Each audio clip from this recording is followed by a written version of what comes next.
My brother expected a $1,500 VIP package from me for his image-driven retreat, even though I was treated like background staff. But before I could say anything, the business collapse served the karma. You coming, right? That was the whole text. No date, no address, no link. Just those 4 words from my younger brother, Marcus. And somehow, I still felt obligated to say yes. My name's Dorian. I'm 29 years old, living in Sacramento. I work as a logistics manager for a warehouse distribution center, which sounds a lot less exciting than what Marcus does, something about fitness, branding, influencers. He makes videos shirtless in front of yachts. I move pallets and fix scheduling errors. Marcus was the golden child. Always loud, always smiling, always in the spotlight. I was the kid with his face buried in library books. I don't think anyone in the family ever noticed when I slipped out of the room, and honestly, I got used to it. So when Marcus sent that vague text about coming to his wedding weekend, which I later found out was more of a self-branded retreat with a ceremony tacked on, I didn't even blink. I opened Venmo, typed in $1,500, and sent it for something he labeled the VIP experience package. No details. No questions. I assumed it covered the weekend, lodging, meals, maybe a shuttle. I just wanted to make sure I didn't show up and embarrass him by not having the right wristband. I never got a formal invite. No RSVP form. Not even a group message. Still, I packed a suitcase on Friday morning and drove 6 hours to a seaside lodge in Carmel, where the whole event was supposed to be held. It was a beautiful place, I'll give him that. One of those rustic but fancy resorts with manicured gravel driveways and eucalyptus trees planted just so. The kind of spot that looks like it charges you per breath of ocean air. I parked, stepped out, and looked around. There were already people posing near the welcome sign, mostly influencers or wannabes, dressed in muted earth tones with perfect teeth. Marcus's people, not mine. I waited in line at the front desk. When it was finally my turn, I gave my name. The woman behind the counter tilted her head sympathetically. I'm sorry, I don't see a Dorian under any of the room blocks. I blinked. Could you try Turner? Marcus is my brother. She tapped a few more keys, then leaned back. Nothing under Turner either. But I can see if there's a spare in the staff quarters. That's how I ended up in a room with bunk beds and a mini fridge stocked with Gatorade and leftover event snacks. No ocean view. No room key, just a temporary badge clipped to my shirt. I texted Marcus a simple, "Hey, I'm here." Got checked in and got back a thumbs up emoji. That was it. I sat down on the lower bunk and looked around at the scuffed walls and the cleaning supplies in the corner. I should have been pissed. But honestly, I wasn't surprised. It's always been like this. Me showing up, helping out, making sure he shines. And him never quite remembering to say thanks. That was the pattern. That was the role. The dependable older brother, always on standby. Even when I wasn't technically invited. Saturday evening, the welcome dinner. Everyone had changed into linen and tans, the kind of clothes that made it look like they lived on yachts and drank cucumber water for breakfast. I wore what I had, a navy button-up and khakis I had ironed that morning. Clean. Presentable. Boring, probably. As I walked toward the dining area, I saw a woman with a headset checking a list at the entrance. Name? She asked without looking up. Dorian Turner, I said. She flipped a few pages on her clipboard. Frowned. You're not on the seating chart. I waited for her to keep looking, but she didn't. Could I have been added late? I asked. I'm Marcus's brother. Her eyebrows lifted slightly. Oh, you're the logistics guy, right? I think they put you near media operations. Over there. She pointed across the lawn to a tent where cables snaked into lighting rigs and camera tripods. It was separated from the main seating area by a decorative archway and a floral backdrop. One of those influencer photo ops. Beyond it, I saw rows of long farm tables with eucalyptus runners and flickering candles. At one of the tables, someone was already sitting in the seat where I assumed I would be, a young guy with a lanyard that read Brielle's content team. I walked over slowly, weaving through guests with wine glasses and tiny appetizers. I found Marcus standing near the fire pit, surrounded by a ring of perfectly styled people. They were laughing at something he'd said. Hey, I said, stepping close enough to catch his attention. Yo, he said, giving me that 2-second bro hug he gave everyone. You made it. Yeah, checked in yesterday, but I wasn't on the room list. They gave me a bunk in the staff quarters. Oh, he said with a shrug. Yeah, we had to reshuffle a bunch of stuff last minute. Crazy turnout, you know? I nodded slowly. And tonight, there's no place card for me. Someone else is in my seat. He glanced at the tables. Oh, yeah. We moved some of the seating around to make room for more creator spots. You know how it is, optics, brands, sponsorships. Gotta keep the visuals tight. He didn't sound apologetic. Just matter of fact, like I should have known better. I waited for him to offer a fix. He didn't. So where should I sit? I asked. He clapped me on the shoulder. Just grab a plate and chill near the media tent. You'll get a better view of the drone footage from there anyway. And that was it. He turned back to his group without another word. I stood there for a second, taking it in. The rented chandeliers. The curated playlists. The couples practicing their smiles for photographers. Eventually, I made my way back toward the media booth, picked up a plate from the buffet, and sat on a folding chair by a lighting rig. From there, I could see it all. The speeches, the toasts, the posed laughter. And none of it included me. I ate slowly, chewing through every bite like it was the last favor I'd ever do for him. $1,500 for the VIP experience, and I didn't even get a seat. I hadn't planned to walk out. Not really. But by Sunday morning, something inside me had started to calcify. I'd smiled through the bunk bed check-in. I'd nodded through the seating snub. I'd even laughed at a few of the influencer jokes that made no sense to me. But when I walked past the gift table and saw that silver envelope with my handwriting, my contribution, just sitting there untouched, something snapped. I stared at it for a second. It was right where I'd left it yesterday, nestled between a candle set from Anthropology and a canvas tote full of artisanal coffee beans. My name wasn't on it, of course. No one would know it came from me unless they read the memo inside, which they wouldn't. That was the point. Quiet generosity. Out of the shot. Out of the story. I reached down and slipped it into my jacket pocket. Hey, that's for the couple. I turned. One of the videographers was pointing his camera at me, the lens tilted like he was hoping for drama. He was young, maybe 23, wearing an all-black outfit and one of those Bluetooth earpieces that made him look busier than he probably was. I held up the envelope calmly. Don't worry. I'm no longer in the campaign. He squinted at me like I'd just spoken in code. Then I walked. Past the manicured lawn, past the ring light stations, past a woman in a tan jumpsuit who was practicing her vows into her phone camera. I got about 20 feet from the parking lot when I heard Marcus's voice behind me. D, yo, hold up. I stopped but didn't turn around. He jogged up, hair still perfect, linen shirt slightly open like he'd just stepped out of a magazine. Where you going, man? You just gonna dip midday? I turned slowly. Wasn't exactly scheduled to speak, was I? He looked confused. Or maybe he was just pretending to be. Dude, why are you acting like this? It's not that serious. No. I held up the envelope. Because this right here, was $1,500 of my not that serious money. You couldn't give me a chair, a bed, or a name tag. But sure, let's act like it's not a big deal. He ran a hand through his hair, the kind of move he used when trying to stay chill for the cameras. It's not personal. It's aesthetics. You know how these things work. It's about alignment, sponsorship, vibe. I cut him off. That's the problem, Marcus. It's never personal. I've backed your business in silence. Helped you cover that missed rent on the old gym. Even co-signed the lease on your new warehouse. You didn't even ask. You just assumed. He looked away, shifting uncomfortably. You didn't say no. Because I thought I was your brother. Not just some utility behind the scenes. He chuckled, trying to defuse. You're blowing this up for no reason. No, I said firmly. I'm finally seeing it clearly. You invited 100 strangers to pretend they know you, and didn't even bother to properly invite me. You didn't forget. You just didn't prioritize. D, come on. I shook my head. You wanted the picture. The optics. You didn't want me. And now you're mad that I'm stepping out of the frame. I turned and walked the rest of the way to my car, not rushing, not looking back. As I drove off, I saw the guests lining up for the group photo. All smiles. All curated. But this time, I wasn't in it. And for once, that felt like freedom. Back in Sacramento, I dropped my weekend bag on the floor and sat on the edge of my bed, still wearing the same shirt I'd left the lodge in. The envelope was in my pocket, the silver one with the money I'd foolishly labeled Support VIP bundle. I pulled it out, opened it, and stared at the folded check inside. I had written a note too, something stupid like, proud of you, little bro. Go build something real. I tore the note in half. The rage had cooled, but the clarity stayed.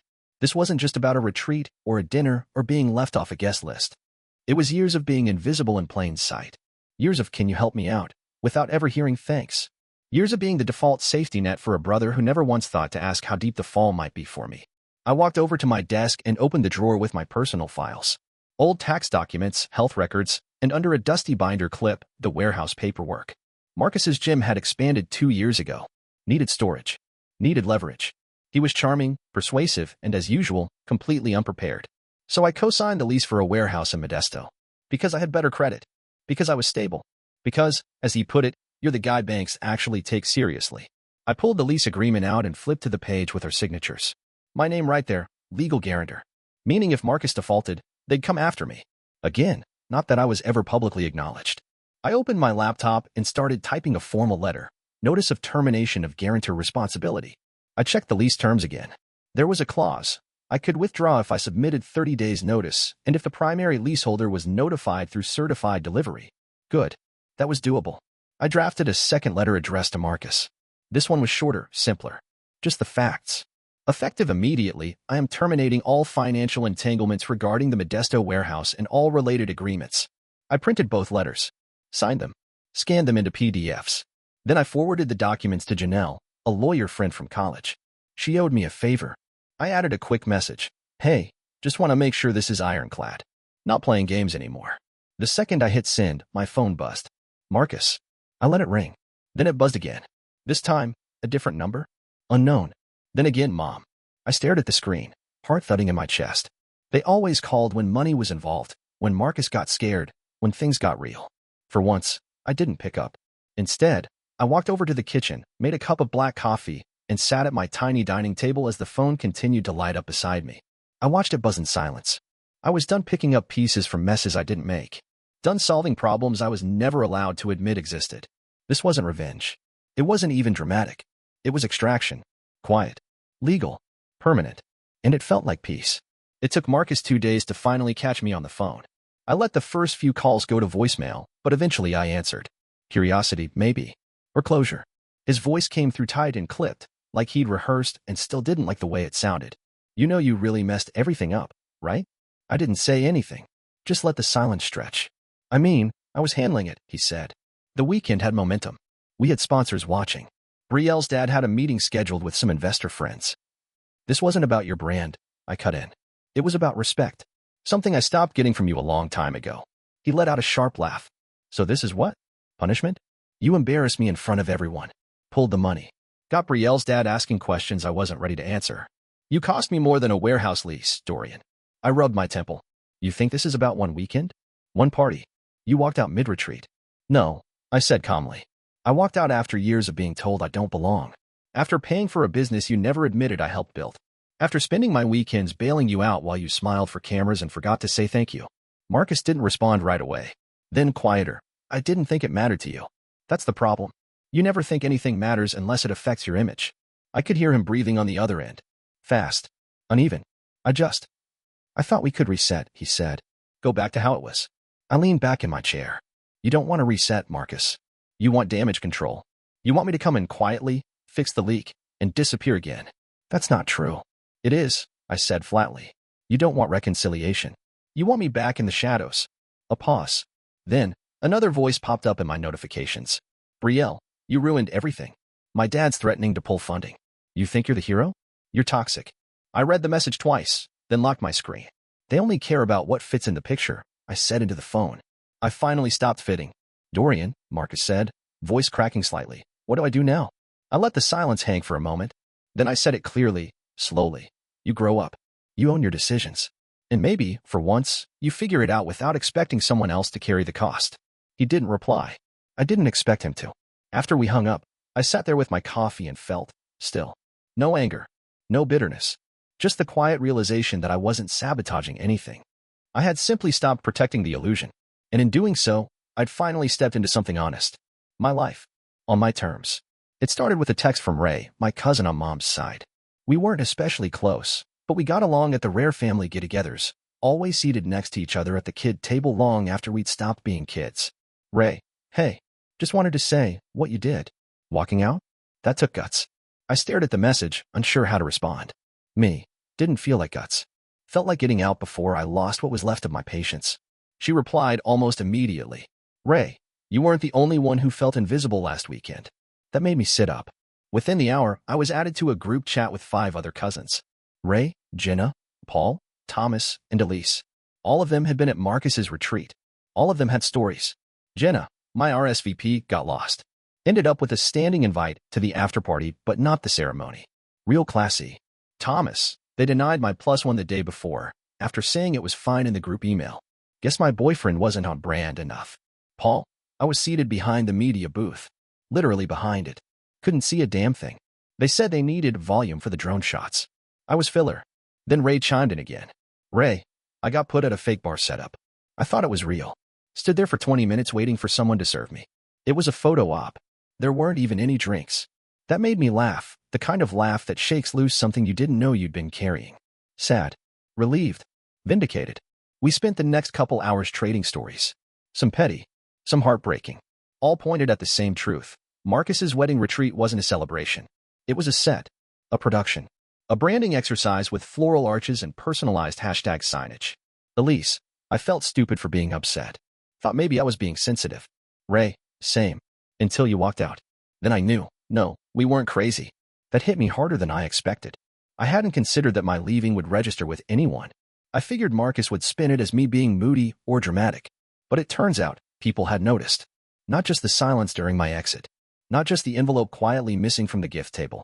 The walkout meant something. Not just for me, but for everyone who'd been sidelined, scrubbed from photos, reduced to background filler. Paul, you didn't just walk out. You called it out. That's different. I sat back on my couch, phone resting on my chest, eyes on the ceiling. It was the first time in years I didn't feel like the odd one out in the family. I wasn't the black sheep.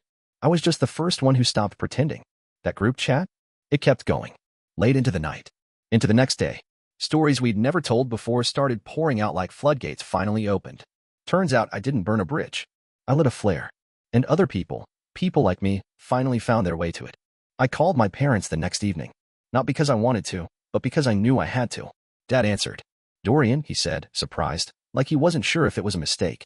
Is Mom there too? I asked. A pause. She's here. I waited. Then Mom's voice came through on speaker. Hi, sweetheart. I didn't waste time. I'm guessing Marcus told you I walked out. Silence. He mentioned something, Mom said carefully. Said there was a misunderstanding. I almost laughed. It wasn't a misunderstanding. I wasn't invited. Not properly. I was placed in the staff quarters, left off the guest list, told to eat by the media booth. That can't be right, she said. He wouldn't do that intentionally. But he did, I said, firm but steady. And you know what? I wasn't even that surprised. What hurt more was realizing how long I've let it happen. Let what happen? Dad asked, annoyed now. Being invisible, I said. Being the backup plan. The one who always pays, always shows up, always fixes things. I've spent the last few years financially propping up Marcus's business, co-signed on his warehouse lease, covered startup costs, and no one ever asked if I was okay carrying all that. There was a long pause. Then Mom said, softer, I didn't know that. Exactly, I replied. Because you never asked. You all just assumed I'd be there. Quiet. Dependable. Available. And now that I've pulled back, it's suddenly a crisis. You're overreacting, Dad said sharply. You don't cut family off over a seating mistake. I let out a slow breath. This isn't about one chair. This is about a pattern. Years of giving and getting nothing but silence back. You thought I was overreacting because you never noticed the quiet weight I've carried. That's not fair, Mom said. Isn't it? I asked. When Marcus needed money, you cheered him on. When I helped cover his gym failures, you praised his resilience. When I handled his debts, you never said thank you, just asked when I'd help again. Dad muttered. Sounds vindictive to me. No, I said. It's not vengeance. It's a boundary. I've stopped enabling. That's all. For a second, no one spoke. Then Mom's voice cracked. Just a little. I didn't realize how far it had gone. I know, I said, softer now. That's the problem. She didn't argue. Didn't cry. Just went quiet in the way only someone truly caught off guard does. I ended the call a few minutes later. There was no big blow-up. No resolution. Just silence. And for once, it wasn't mine to fill. Let them sit with the truth. I'd carried it long enough. 2 days later, I got a call from a number I didn't recognize. I almost let it go to voicemail. I wasn't in the mood for another lecture or another fake apology. But something made me answer. Dorian Turner? The voice asked. Yes. Who's this? This is Mr. Pelham. I'm Brielle's father. I believe you and I are indirectly acquainted through Marcus's business endeavors. My jaw clenched. I stayed quiet. I was told, he continued, that you've withdrawn from certain financial commitments tied to the Modesto facility. I have, I said. Effective immediately. Proper notices have been filed. There was a pause on his end. That's what I wanted to confirm. See, Marcus never disclosed that you were involved financially. Imagine my surprise when our accounts team flagged a shift in liability connected to your name. I wasn't public about it, I said. Didn't think I needed to be. I wasn't in it for the optics. Well, he said dryly, that's obvious. Most investors don't sign personal guarantees and then eat catering in a staff tent. I didn't respond. He continued. I'll be frank, Mr. Turner. I had no idea how deeply you were involved. Marcus presented the entire operation as self-funded, with influencer-backed seed capital. I now realize that wasn't entirely accurate. No, I said. It wasn't. He's facing default on the next quarter's lease. I've received no forecast updates, no recovery plan. And now with your withdrawal, the collateral structure looks fragile. I could almost hear the gears turning on his end, the reevaluation, the risk calculations, the investor math. I'm not calling to guilt you, he said. Frankly, I respect your decision, but I need clarity. Is there anything else I should know? Any liabilities Marcus might have neglected to disclose? I hesitated. Then I answered plainly. I'd checked the vendor accounts. There's a pattern of delayed payments masked by rebranded line items. Some of the money came from me, some from other family gifts. He's been robbing Peter to pay Paul for over a year. Mr. Pelham exhaled. That explains the reconciliation gaps. Probably. He cleared his throat. Well, thank you. I suspect we'll be having a different kind of board meeting next week. Glad I could help, I said. Before he hung up, he added one more thing. You should have been up front from the start. I almost laughed. Yeah, I should have. But I thought protecting Marcus was the right thing to do. And now I realize I was just helping him lie better. He went quiet, then ended the call. I sat there for a while, phone still in my hand, watching the screen fade to black. The empire Marcus built wasn't collapsing because I pulled out. It was collapsing because it had always been hollow. All I did was stop holding it up. Ray texted me on Saturday. Ray, hey, some of us cousins are getting together for brunch tomorrow. Nothing fancy, just pancakes, coffee, and mutual trauma. You in? I stared at the message and smiled for the first time in what felt like weeks. Me? Yeah, I'm in. We met at a diner off I-80, the kind with cracked vinyl booths and laminated menus that hadn't changed since the 90s. No curated aesthetics. No signature cocktails. Just bottomless coffee and people who actually knew my name. Paul brought muffins from a bakery his wife worked at. Jenna was already there when I arrived, holding a giant to-go cup and waving like I'd been gone for years. Elise hugged me like she meant it. The back table filled slowly. Ray, Thomas, Jenna, Elise, Paul, and me. 6 of us, all part of the extended family tree, all still slightly stunned at how surreal that wedding retreat had been. No cameras, no drone footage, no plated hors d'oeuvres. Just real people. And waffles. At some point between Ray ordering her 3rd cup of coffee and Thomas confessing he'd been seated next to a fake DJ booth with unplugged speakers, the laughter started rolling. Not mean, not bitter, just raw and relieving. We weren't guests, Elise said. We were extras. More like unpaid interns, Jenna added. Paul raised his orange juice like a toast. To Dorian, the first guy to walk off set. Everyone clinked glasses. I chuckled but stayed quiet for a second. It wasn't some big plan, I said. I didn't mean to make a scene. But you did, Ray said. And it was the best part of the whole weekend. That caught me off guard. You stood up, she continued. The rest of us were too tired, too polite, too used to being stepped over. I didn't know what to say to that. For so long, I'd felt like the one dragging behind, like the one who didn't get it, like the outlier. But here, now, in this cheap booth with people who saw through all of it, I finally understood. It wasn't that I'd fallen out of the family circle. I'd just been orbiting the wrong center. The real ones were right here, sipping diner coffee, rolling their eyes at the influencer name-dropping, reclaiming the relationships that had been pushed to the background. We talked for hours. About dumb childhood memories. About jobs we hated and dogs we loved. No one asked what filter we were using. No one needed to circle back. At one point, Ray raised her mug again and said, to those who walked out first. Everyone laughed. I didn't feel like the black sheep anymore. Or the invisible older brother. Or the guy who had to make the drive, pay the bill, and quietly leave. I was just Dorian. And I was exactly where I belonged. No stage. No spotlight. Just people. And pancakes. Finally. It came in the mail on a rainy Wednesday, a plain white envelope with Marcus's handwriting on the front. No return address. No warning. Just my name. For a second, I thought about throwing it away unopened. But curiosity has a way of winning. I sat down at my kitchen table, slid a finger under the seal, and pulled out a single sheet of paper. No salutation. No date. Just his voice on the page, messy, defensive, and full of the same slippery logic he always used when things fell apart. He never said sorry. Not once. Instead, he wrote things like, I didn't mean to make you feel excluded. This whole thing got out of hand. You know how branding works. I was under pressure. It's complicated. At the bottom, he signed it. Still your brother, always. I stared at those words for a long time. Then I folded the letter and placed it beside the silver envelope I'd brought back from the retreat. The same envelope I hadn't returned, the one that had carried the check, now shredded, and a note I never rewrote.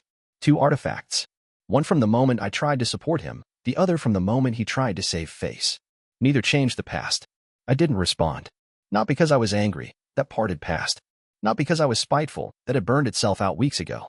I stayed silent because silence, finally, was mine. Not the kind that comes from being talked over or looked past, but the kind you choose when you know the cycle is done. That kind of silence is a boundary. It's a full stop. The cousins still text sometimes. Ray sent a picture last week of her behind-the-scenes seating chart doodle, labeled, "Where Real People Go." We all laughed. Paul and Jenna are talking about hosting another brunch. No hashtags required. As for Marcus, I hear bits and pieces. The investor meetings are on hold. Riel posted a soft breakup caption that hinted at misaligned visions. The Modesto lease is in default. None of it feels satisfying. None of it feels tragic. It just feels distant, like something that doesn't belong to me anymore. That weekend, for so long, had felt like the climax of a long, painful narrative. But now I see it for what it really was, a turning point. A single frame. And for the first time in my life, I wasn't watching it from the side. I was in it. Not posed. Not filtered. Not staged. Just me. Centered. Grounded. Finally living my own story. And this time, the lens was mine.